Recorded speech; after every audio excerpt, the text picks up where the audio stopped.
Rectifier के बाद filters, AC filter, ठीक है। फुल वेव रेक्टिफायर को समझे पहले एक बार और जरा सा।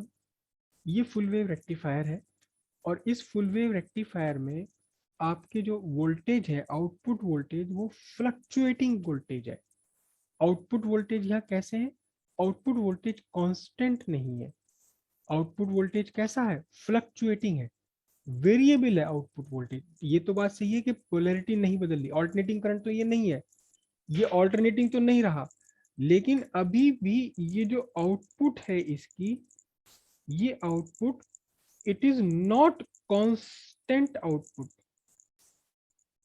घटती बढ़ती हुई है। आउटपुट वोल्टेज भी लगातार घट रहे बढ़ रहे हैं, यहाँ जीरो है, फिर बढ़ गया, फिर घट गया, फिर बढ़ गया, फिर घट गया, फिर बढ़ गया, फिर घट गया, फिर बढ़ गया, कांस्टेंट नहीं है यहाँ। जब वोल्टेज घट रहे बढ़ रहे हैं तो करंट भी घट रही बढ़ रही होगी। तो आउटपुट कांस्टेंट नहीं है, it is, this output is DC, it is DC, direct current. क्या है ये? Direct current. ये डायरेक्ट करंट है, it is not steady current, it is not steady current. Steady current का मतलब लगातार जो बिना घटे बढ़े लगातार चलती रहे, ये स्टेडी वोल्टेज नहीं है, स्टेडी करंट नहीं है। ये कैसे है? ये डीसी है, डायरेक्ट है। मैग्नीट्यूड, यहां आपकी डायरेक्शन तो नहीं बदल रही, डू नॉट चेंज डायरेक्शन, लेकिन क्या है? लेकिन magnitude keeps changing, keeps changing periodically. Periodically magnitude, magnitude यहाँ चेंज हो रहा है। हायर लो, जीरो से हाईएस्ट पे जाता है, फिर जीरो आता है, फिर हाईएस्ट जाता है, फिर जीरो आता है, फिर हाईएस्ट जाता है, फिर जीरो आता है, कांस्टेंट नहीं है। लेकिन हमें तो कांस्टेंट चाहिए ना। स्पेशली वही बात मैं दोहराऊंगा, साउंड सिस्टम के लिए हमें एक कांस्टेंट चाहिए, वोल्टेज चाहिए, जो घटे बढ़े ना, वरना तो साउंड में डिस्टॉर्शन आ जाएगा।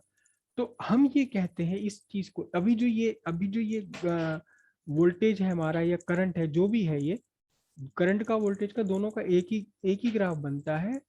इसको हम बोलते हैं, अभी जो ये ग्राफ आपका बना हुआ है, जो फ्लक्चुएटिंग एसी है, जो सॉरी फ्लक्चुएटिंग डीसी है, फ्लक्चुएटिंग डीसी है,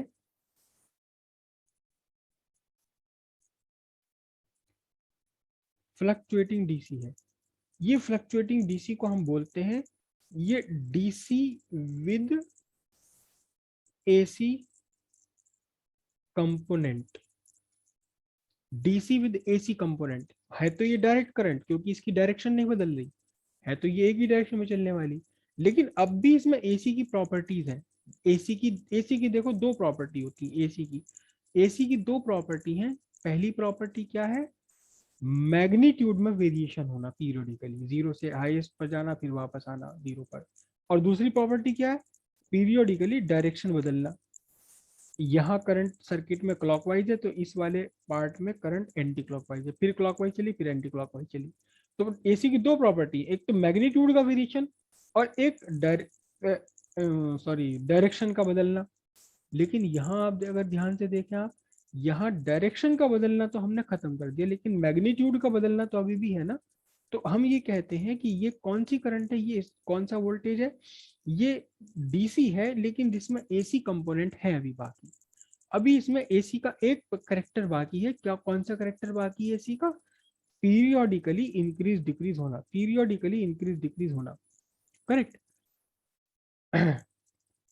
एक बात और ध्यान रखिएगा कि जब हम फुल वेव रेक्टिफायर बनाते हैं तो इसकी फ्रीक्वेंसी दुगनी हो जाती है, फ्रीक्वेंसी दुगनी हो जाती है। देखो यहाँ एसी आपका ये रहा पूरा हाफ, जितने टाइम में एसी का वन साइकिल कंप्लीट होता है, यहाँ वन साइकिल क्या है, वन, यहाँ डीसी में तो वन साइकिल क्या है इस टाइम तो वन साइकिल बस ये गया, जीरो हो गया।